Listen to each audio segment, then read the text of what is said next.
Hello नमस्कार दोस्तों, मैं आप सभी का स्वागत करता हूं जीरो एजुकेशन पॉइंट पर। आज जीके जीएस का क्लास होगा पार्ट 2। चलिए देख सकते हैं स्क्रीन पर पार्ट 2 में किस प्रकार प्रश्न पर चर्चा होगा। निम्नलिखित में से कौन सा शहर यमुना नदी के किनारे स्थित नहीं है? दो विशाल भूमि के क्षेत्र को जोड़ने वाला अत्यंत संकरा भूमि का पट्टा क्या कहलाता है? इसी टाइप का प्रश्न पर आज हम लोग चर्चा करेंगे। चलिए शुरू करते हैं आज का पहला प्रश्न। आप किसी भी कंपटीशन एग्ज़ाम की तैयारी कर रहे हैं तो आप इस चैनल को सब्सक्राइब कर लीजिए और बेल आइकन प्रेस कर दीजिए। आपको बहुत सारा क्वेश्चन कराया जाएगा और सभी प्रश्न इम्पोर्टेंट होंगे। देखिए पहला प्रश्न क्या है? कौन सा देश विश्व का शक्कर का कटोरा कहलाता है? Bharat, Argentina, Cuba, USA. तो इस क्वेश्चन का आंसर हो जाएगा ऑप्शन सी, क्यूबा को विश्व का शक्कर का कटोरा कहा जाता है। ऑप्शन सी सही हो जाएगा। दूसरा प्रश्न क्या है? निम्नलिखित में से कौन सा शहर यमुना नदी के किनारे स्थित नहीं है? हरिद्वार, आगरा, दिल्ली, मथुरा। तो जैसे कि आप लोग जानते हैं ये ऑप्शन ए है हरिद्वार, ये गंगा नदी के किनारे है। ठीक है, गंगा नदी के किनारे। क्वेश्चन ने क्या कहा है? यमुना नदी के किनारे स्थित नहीं है, तो हरिद्वार गंगा नदी के किनारे स्थित है, यमुना के किनारे नहीं है। और ये आगरा यमुना नदी के किनारे है, दिल्ली भी यमुना नदी के किनारे है, मथुरा भी यमुना नदी के किनारे है। इसका ऑप्शन ए सही हो जाएगा। तीसरा प्रश्न देखिए, संयुक्त राष्ट्र दिवस कब मनाया जाता है? संयुक्त राष्ट्र दिवस 24 अक्टूबर, 8 मई, 15 मार्च, 27 सितंबर। तो संयुक्त राष्ट्र दिवस जो मनाया जाता है वो 24 अक्टूबर को। इसकी स्थापना हुआ था 24 अक्टूबर 1945 को। ठीक ना, इसीलिए इसी दिन इसकी स्थापना दिवस यानी संयुक्त राष्ट्र दिवस मनाया जाता है 24 अक्टूबर को। चलते हैं चौथा प्रश्न की ओर। शारदा अधिनियम संबंधित है किससे? अंतर्जातीय विवाह से, विधवा पूर्ण विवाह से, बाल विवाह से, बाल मजदूरी से। तो शारदा अधिनियम जो था वो आपका बाल विवाह से संबंधित था। ये आया था 1929 में।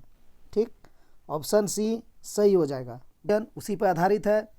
निम्नलिखित में से किस भारतीय राज्य की सीमा तिब्बत, नेपाल, भूटान और पश्चिम बंगाल को स्पर्श करती है? मिजोरम, त्रिपुरा, सिक्किम, असम। क्या होगा इस क्वेश्चन का आंसर?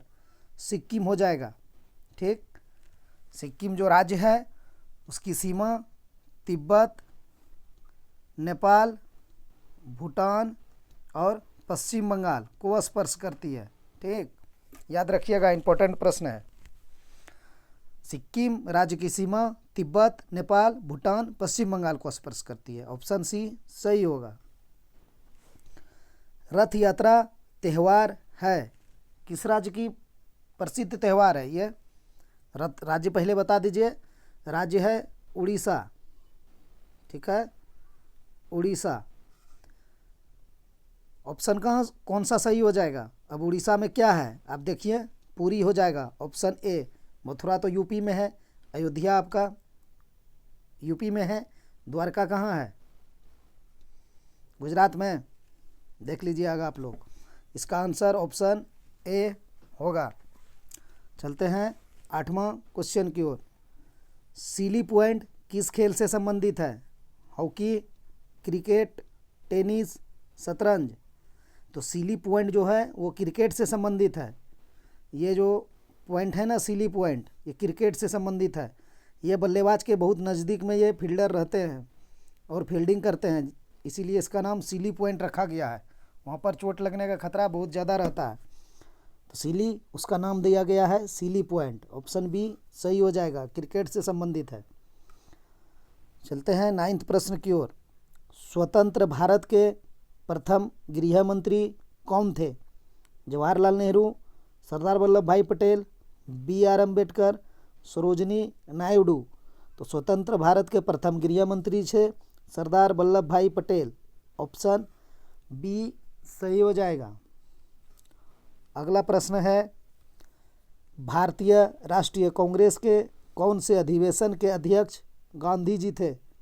मुंबई, सूरत, बेलगाम, नागपुर। तो महात्मा गांधी जी जो अध्यक्ष थे भारतीय राष्ट्रीय कांग्रेस के, बेलगाम अधिवेशन हो जाएगा। ये कहाँ पर है? कर्नाटक में। ठीक है, ये कर्नाटक में है,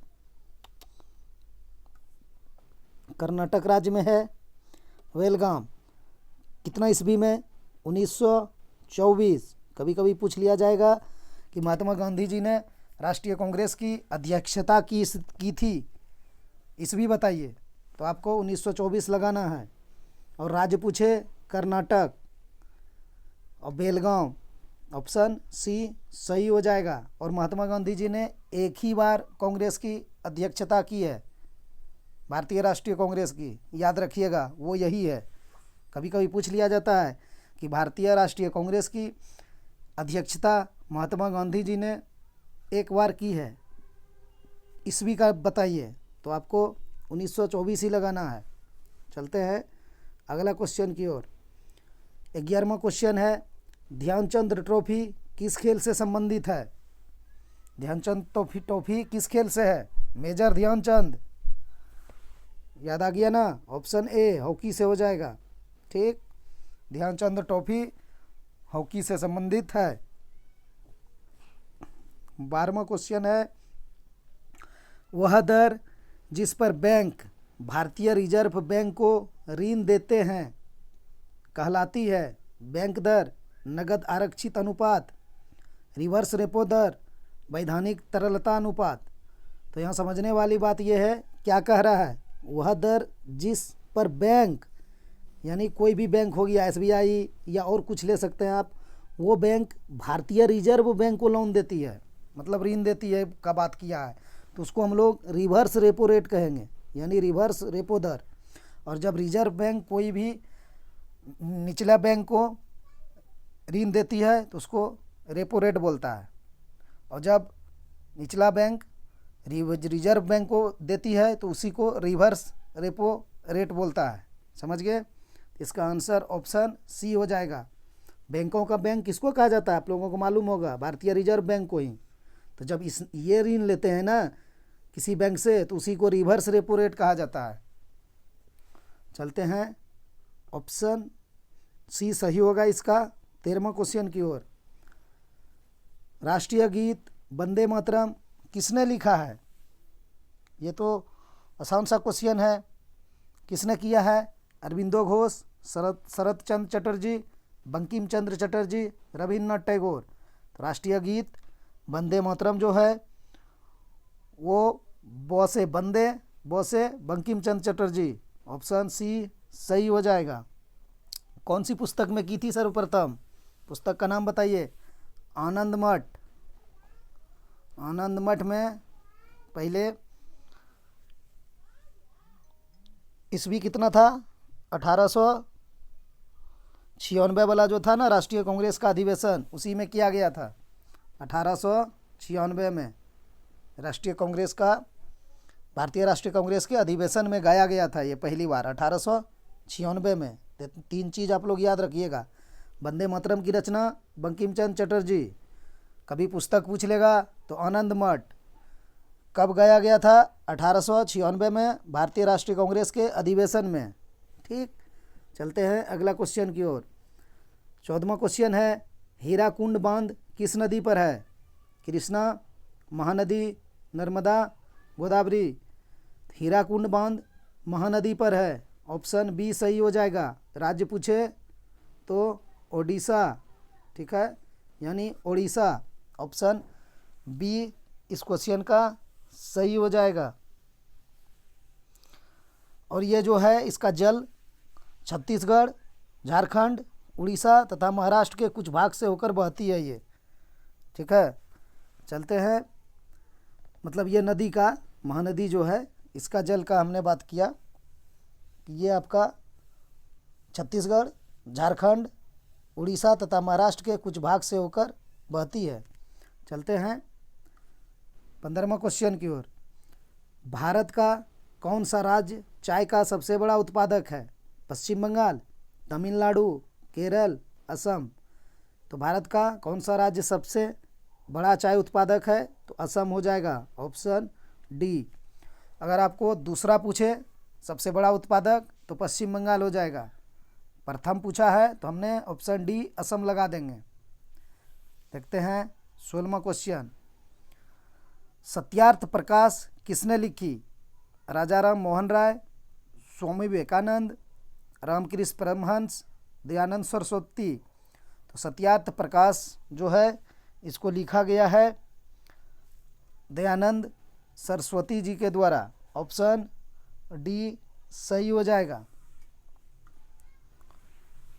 एकमात्र एशियाई देश जहाँ से विषुवत रेखा गुजरती है? ऑप्शन कौन सही होगा? Malaysia, Indonesia, Philippines, Singapore. तो इसका आंसर होगा ऑप्शन बी, इंडोनेशिया। क्या कहा है क्वेश्चन, ध्यान रखिएगा। एकमात्र एशियाई देश जहाँ से विषुवत रेखा गुजरती है, मतलब बीच वाला, ठीक है, पृथ्वी का बीच वाला विषुवत रेखा।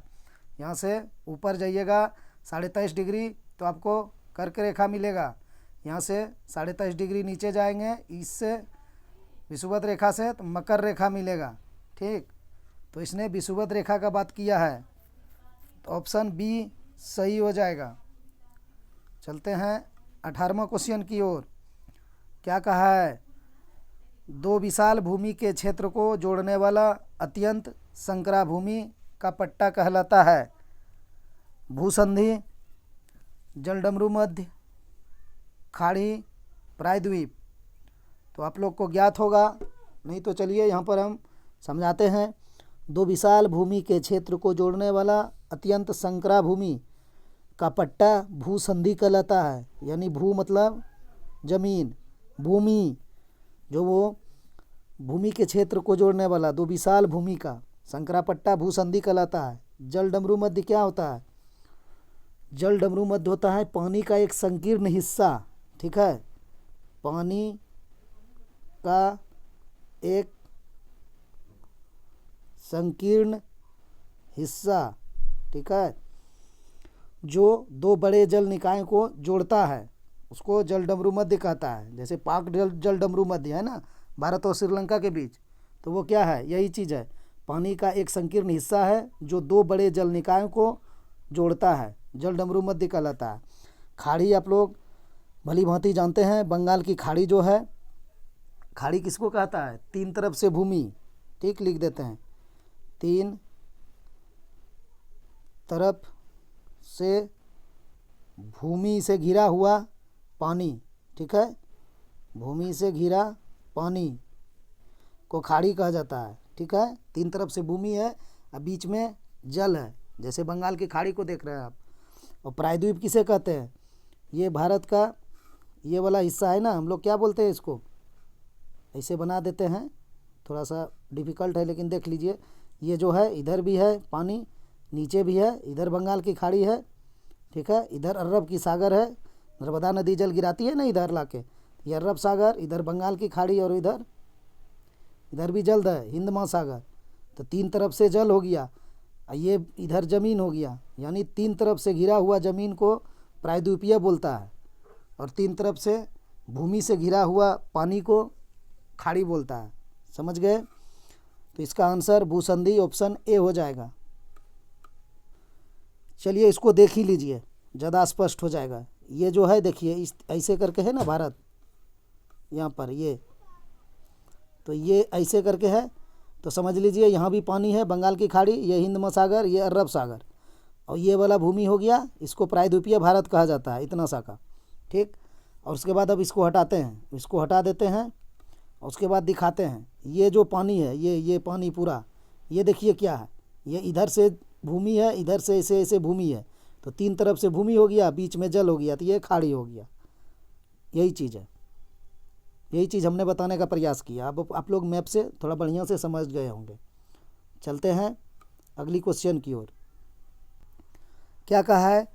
भारत रत्न प्राप्त करने वाला प्रथम वैज्ञानिक कौन था? APJ Abdul Kalam, Hargovind Khurana, CV Raman, Subramaniam Chandrashekhar. तो भारत रत्न प्राप्त करने वाले प्रथम वैज्ञानिक पूछे तो आपको सीवी रमन लगा देना है, ऑप्शन सी सही हो जाएगा, प्रथम वैज्ञानिक। अगर आपको प्रथम खिलाड़ी पूछे तो सचिन तेंदुलकर, ठीक है, प्रथम खिलाड़ी में सचिन तेंदुलकर हो जाएंगे, और वो सबसे कम उम्र में प्राप्त भी किए हैं। अगर सबसे कम उम्र में पूछे तो सचिन तेंदुलकर, ठीक, और प्रथम महिला पूछे तो इंदिरा गांधी, ठीक।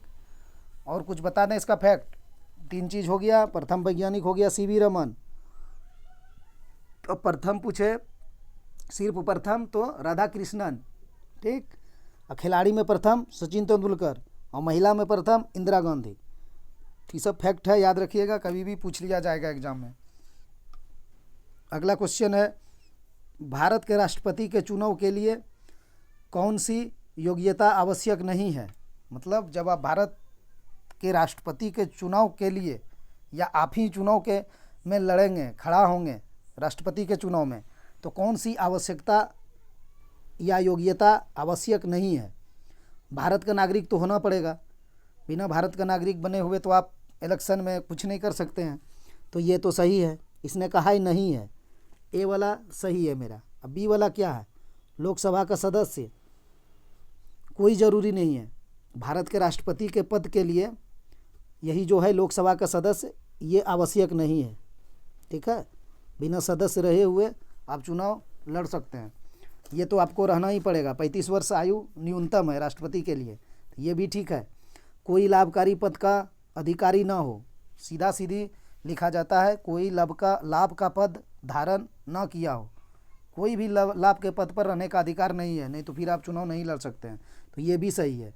कहने का मतलब भारत का नागरिक होना पड़ेगा, 35 वर्ष से अधिक आयु प्राप्त करनी होगी अगर राष्ट्रपति की बात करें, और कोई लाभकारी पद धारण न करना होगा। तो इसने कहा है नहीं है, आवश्यक नहीं है। तो लोकसभा का सदस्य आवश्यक जरूरी नहीं है होना, लेकिन लोकसभा का सदस्य का जो उसमें है ना योग्यता, वो धारण करना पड़ता है, लेकिन लोकसभा का सदस्य जरूरी नहीं कि होना चाहिए, ठीक है। तो यही ऑप्शन बी सही हो जाएगा। चलते हैं अगला क्वेश्चन की ओर। अगला क्वेश्चन है हम लोगों के सामने, 3D फिल्म देखने के लिए प्रयुक्त चश्मे में होते हैं द्विकेंद्रित लेंस, उत्तल लेंस, अवतल लेंस, पोलेरॉइड, ठीक। तो इसका आंसर कौन सा होगा, ऑप्शन डी होगा। 3D फिल्म देखने के लिए प्रयुक्त चश्मे में होते हैं पोलेरॉइड, ऑप्शन डी सही हो जाएगा। अगला क्वेश्चन, सार्वत्रिक ग्राही रक्त समूह है ए बी ओ, तो सार्वत्रिक ग्राही होगा ए बी, ऑप्शन सी सही हो जाएगा। और सर्वदाता पूछे तो ओ होता है, ठीक। इसमें जो पूछा है उसका आंसर देंगे, सार्वत्रिक ग्राही रक्त समूह ए बी है, ऑप्शन सी सही हो जाएगा। 24 नंबर प्रश्न है, वयस्क मनुष्य में रक्त निर्माण होता है हृदय द्वारा, लाल अस्थि मज्जा द्वारा, पीत अस्थि मज्जा द्वारा, पिलिया द्वारा। तो वयस्क मनुष्य में रक्त निर्माण होता है लाल अस्थि मज्जा द्वारा, ऑप्शन बी सही हो जाएगा। 25वां और लास्ट प्रश्न है, सूती रेशा प्राप्त किए जाते हैं तने से, पत्ती से, फल से, बीज से। तो सूती रेशा प्राप्त किया जाता है कपास के पौधे के बीजों के द्वारा, ऑप्शन डी सही हो जाएगा। दोस्तों आज इतना ही, मिलते हैं नेक्स्ट वीडियो में। चैनल को सब्सक्राइब कर लीजिए, बेल आइकन प्रेस कर दीजिए, कोई नए जुड़े हैं तो, ठीक, और लाइक और शेयर कर दिया कीजिए। धन्यवाद।